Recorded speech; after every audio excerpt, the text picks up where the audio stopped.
Welcome, everyone. My name is Robin Beliveau, and I'm the Outreach and Training Specialist here at the Board of Elections.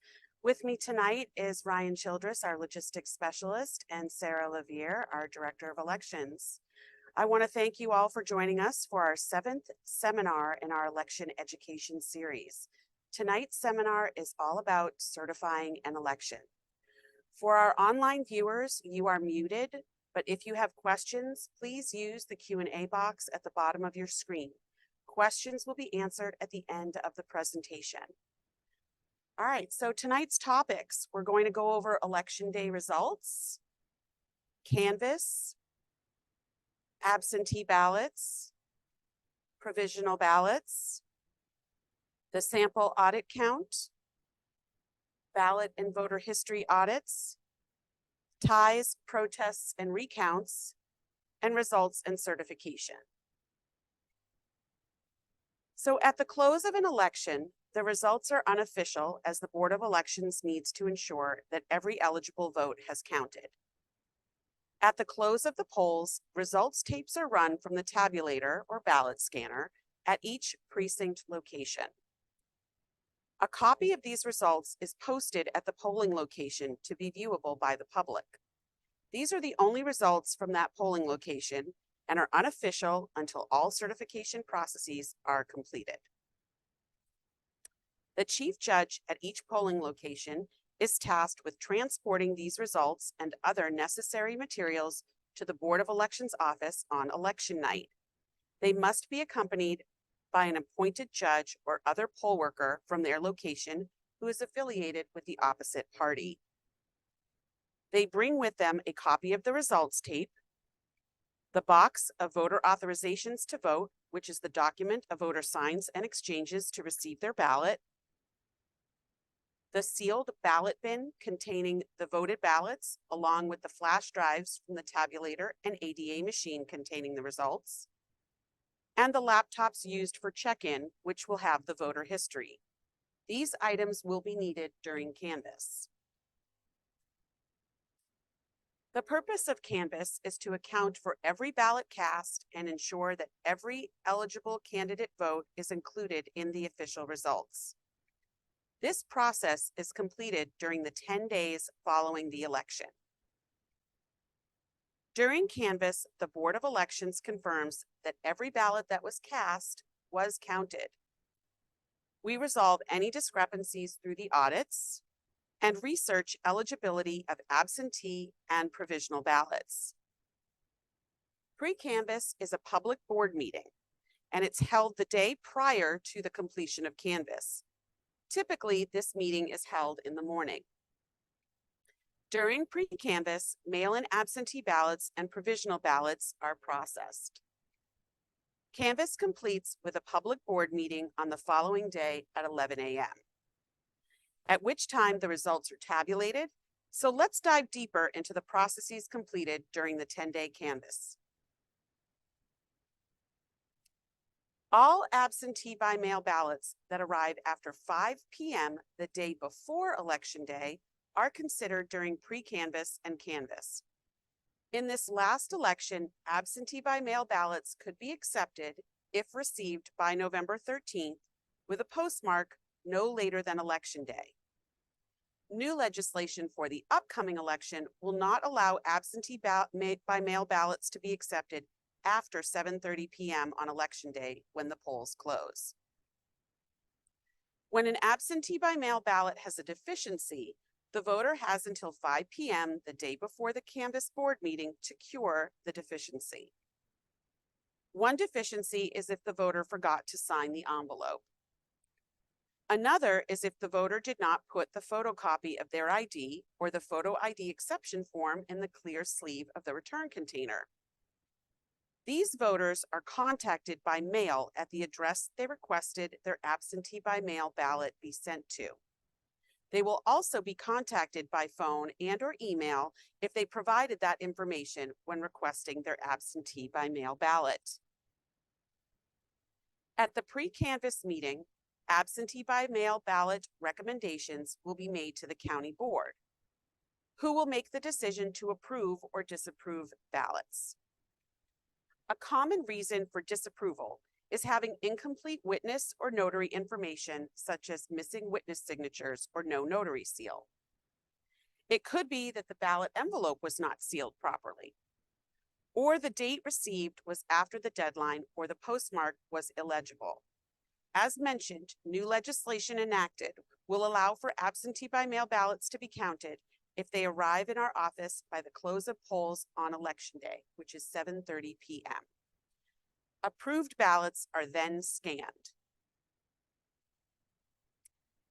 Before results can be tabulated at the canvass meeting, any deficiencies cured by 5 p.m. the day prior will be presented to the board for approval. The county board meets for the canvass meeting to tabulate the results. Any cured deficiencies are presented to the board for their consideration, and approvals are then scanned. Results are then tabulated. To ensure an absentee by mail ballot gets counted in the upcoming election, we want to remind voters to follow all instructions that come in the official absentee by mail packet. This includes making sure the return container is completed correctly, and that a copy of an approved photo ID or a completed photo ID exception form is inserted into the appropriate place indicated on the return container. And a reminder, make sure to use the correct amount of postage, which will be indicated in the instructions. First-class mail does not refer to an amount of postage. It refers to the type of mail. The amount needed to return an absentee by mail ballot will be listed in the instructions included with the ballot. Provisional voting provides the opportunity for all voters to cast a ballot when questions arise about a voter's qualification to vote, or eligibility to vote in a given election, or eligibility to vote a specific ballot style. Provisional voting is fail-safe voting. State law mandates that no person shall be denied the option to vote a provisional ballot. In no circumstance should a voter be turned away. If a voter is not able to cast a regular ballot, the voter will go to the help station for help casting a provisional ballot. The voter's ballot will be sealed in a special envelope, which is then returned to our office at the close of polls. Provisional ballots are not counted on Election Day. They need to be researched to determine if the ballot is eligible to be counted. Election results are not finalized until all provisional ballots that are eligible are counted. When the chief judge arrives at the Board of Elections office, a team will do an initial audit of materials, including comparing the provisional poll book or log sheet printed from the computer check-ins to the number of provisional envelopes that have been returned. The following morning, a history report is pulled off of the laptops, and a second audit is completed to confirm that all the computer entries for provisional voters have a corresponding provisional envelope. The day after the election, the research process begins. Every single provisional envelope is researched to determine if the ballot is eligible to be counted. This research and the recommendations to the board must be completed during the 10 days of canvass. The process begins with the provisionals broken up into categories based on the reason the voter voted provisionally. A team is assigned to each category and starts the research process. A voter is offered a provisional ballot if there is any reason that they cannot be checked in by regular means. Most provisional voters fall into the following categories. The voter could not be located in the system. The voter was not at their home precinct when they presented to vote. The voter is disputing their jurisdiction and believe they should be receiving a different ballot based on their address. In a partisan primary election, the voter disagrees with their party of record, or there is an issue with photo ID, either that they forgot their ID or they could not present an ID due to an exception, such as their ID was stolen, or they applied for their ID but have not yet received it. Research conducted is determined by the reason the voter voted a provisional ballot. So if the voter is not found in the registration system, research is conducted to determine if the voter made any attempts to register in Brunswick County. One way to do that is to check their DMV record. When a voter applies for their North Carolina driver's license, they are asked if they want to register to vote and must complete the required information at that time. If a voter registration form is discovered, was it missing required information? Or perhaps we received the form after the deadline. By law, the voter registration deadline for an election is 25 days before the election date. Could it be that the voter was removed or denied, and why? And could the voter be actively registered in another county in North Carolina? For a voter to receive a ballot with all eligible contests, they must vote at their assigned or home precinct. If a voter is out of precinct, the first thing done is to compare their correct ballot style with the ballot they voted on to see if there are any eligible contests. If every contest on the ballot is the same, then the ballot would be accepted and scanned at the pre-canvass meeting the day before canvass ends. If there are some contests on the ballot the voter was eligible to vote on, then the ballot would be partially accepted. And at the pre-canvass meeting, a bipartisan duplication team would copy over the voter selections on the appropriate ballot to then be scanned. Bipartisan duplication is always a 4-person team with 2 Democrats and 2 Republicans. One person reads the ballot while being monitored by the opposite party, and one duplicates onto the correct or new ballot while being monitored by the opposite party. If there are no contests on the ballot that the voter was eligible to vote on, then the ballot would not be accepted. Jurisdiction disputes most often occur in municipal elections when some registered voters do not have an eligible ballot to vote on. We always want to remind voters to check their voter registration to see if they have a ballot. These provisionals require us to research their address to determine if it was input correctly into the database, determine if the voter should have had a ballot, and verify their address was listed properly and whether or not they actually had something to vote on. In a partisan primary election, voters are required by law to vote their party of record. If a voter disputes their party of record, we need to research to determine if the voter did make an attempt to change their party. And if they did they do it before the voter registration deadline? All voters are now required to show an acceptable form of ID when presenting to vote.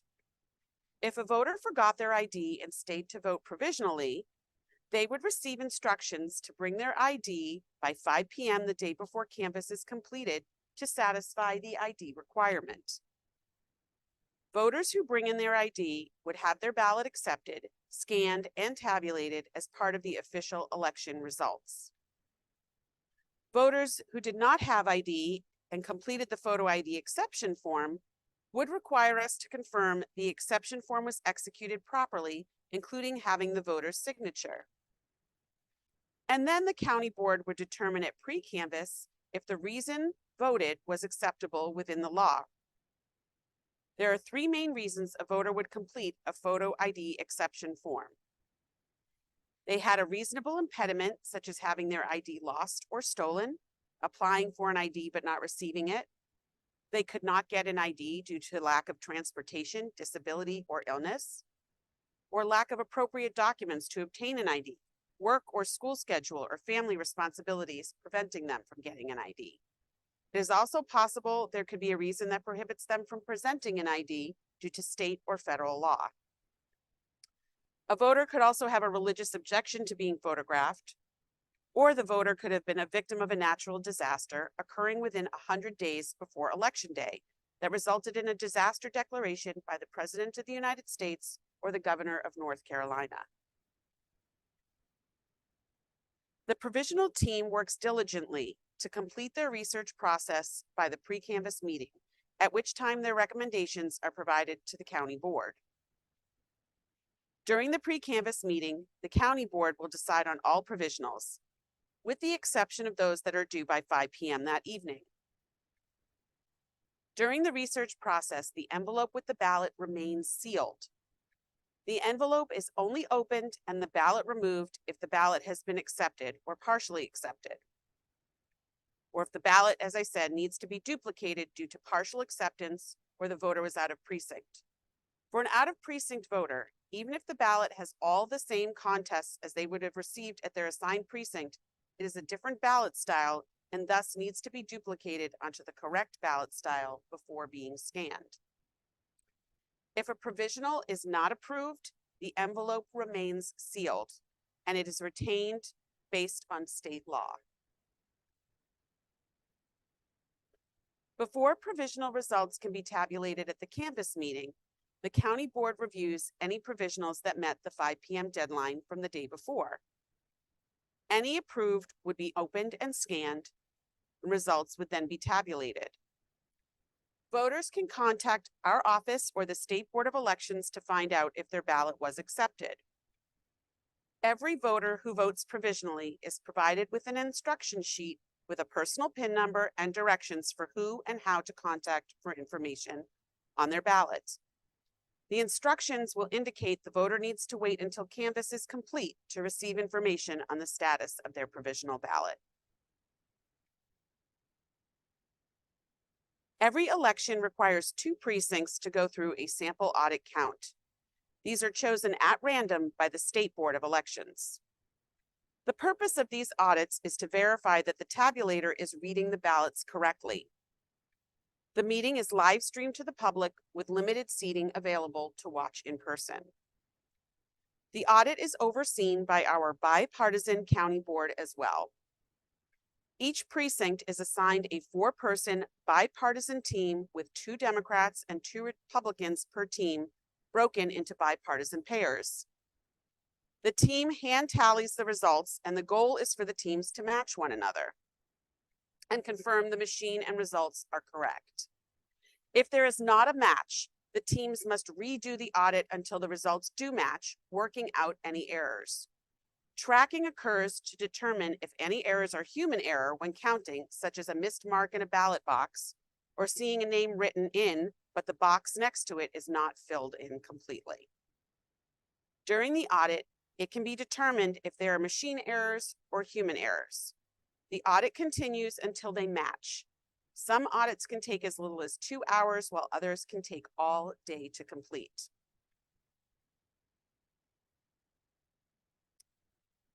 Every ballot sent to a precinct must be accounted for. Ballot specialists confirm the number of ballots our office sent to them is the number they received during setup of the precinct. They perform the first audit at the polling location at the close of polls by counting all the unused ballots and using the report of how many ballots were scanned into the tabulator. These numbers should add up to the number of ballots that were designated for their precinct. Unused ballots are brought back to the Board of Elections and a second audit of unused ballots is performed. In addition, a thorough voter history audit is completed. From every precinct, for every type of vote, absentee by mail, early voting, and in-person election day voting, there should be voter history for every ballot cast. If the numbers do not match, then our office needs to do research. For example, a voter who walks out with their ballot would create a mismatch in the count. Voter history is presented to the board at the start of canvass before it is finalized. Voters who wish to check their voter history after an election should wait for the completion of canvass before they will see the election show up in their voter history. As a reminder, voter history will provide information on the election a person voted in, the way they voted, whether by absentee by mail, early voting, or in person on election day, and in a partisan primary, which party ballot they voted on. Who a person voted for will never show up in voter history, as this is private information. There are times when results cannot be certified at canvass due to a tie, protest, or recount request. A tie can happen in a municipal election, and the county board determines a random method to break the tie, such as a coin flip, high card, or in this last election, names drawn from a hat. Ties are broken at a special board meeting after canvass and cannot be broken until after the time period to request a recount has passed or a recount is waived by the candidates involved. A recount request can only happen once canvass is complete, but must occur by 5 p.m. the first business day following canvass. Recounts must be requested in writing, but may come via email, fax, or dropped off in person. A recount is overseen by the county board, and it involves confirming the ballot bin seal verification on the paperwork from election night and a bipartisan team conducting the scanning of the ballots. One person will hand the ballot to the other to scan, and they will switch roles periodically. Additionally, the scanner used is the same machine from that precinct. In the event of a protest, the county board will convene up to 2 special meetings. There are 2 categories of protest. One is the manner in which votes are counted, while the other is a violation of law or misconduct. The first special meeting is a preliminary consideration. At this meeting, the county board will look at the protest paperwork and determine if it was completed correctly. It could invalidate the protest if the forms are not completed correctly. The county board will also assess if there is probable cause that the issue outlined in the protest paperwork occurred. If the board does not find probable cause, they will dismiss the protest. If they do find there is probable cause for the protest, then they will schedule a full hearing within 10 days of the preliminary hearing. A full hearing is where evidence is presented. The burden of proof is on the person who submitted the protest. The county board can hear testimony. Those providing testimony must be sworn in, and evidence is also presented at this time. Once all evidence is presented and testimony heard, the county board will enter into open deliberations. The county board will consider all the information, including whether the irregularity could have changed the outcome of the election under protest. There is no recess, and a decision must be made at this hearing. The county board can dismiss the protest, or they can order a recount of the votes, but only the North Carolina State Board of Elections can order a new election. The county board will send their decision to the state if they feel a new election is warranted. Once the county board makes their determination, either side can submit an appeal, and appeals go directly to the North Carolina State Board of Elections for review.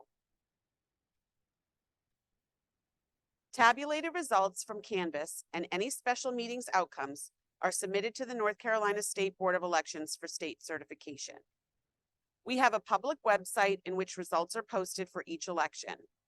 On election night, the unofficial results are posted, and once the results are declared official, the website will update with the official results. With this seminar, we hosted 7 election education sessions and an elections expo this year in an effort to continue educating our community on all things elections. All of our seminars are recorded and can be found on our YouTube channel. And we do plan to have another elections expo next summer in advance of the 2024 general election. We will continue providing election education into 2024 based on the needs and requests of our community. These will most likely be virtual only, and recordings will be available on YouTube for those that cannot attend in person or in live. If you have a request for a topic, we invite you to submit your request through our FAQ form found on the homepage of our website. We continue to provide multiple sources of outreach to our community, but it's never enough. Please encourage your family, friends, and neighbors to follow us on social media, sign up for email reminders, and share our posts so more people can see them. Our next event is a poll worker orientation, and it's the final orientation before we begin training and preparations for the 2024 primary. Poll workers or election officials operate the polls and provide assistance to voters throughout our 27 precincts during early voting and on election day. We rely on hundreds of poll workers each election to maintain our voting sites. Poll worker orientations are no obligation sessions that provide interested community members the opportunity to learn the roles, responsibilities, and necessary requirements to be a poll worker in Brunswick County. I encourage you to join us. This last orientation will be online via Zoom next Wednesday, December 13th from 6 to 8 p.m. Being a poll worker is a fun and rewarding experience, and it's a great way to play an integral part of the elections process. If you aren't able to attend the upcoming session, we will have more after the primary as we prepare for the 2024 general election in the fall. So I want to thank everyone for coming. We appreciate your time here today.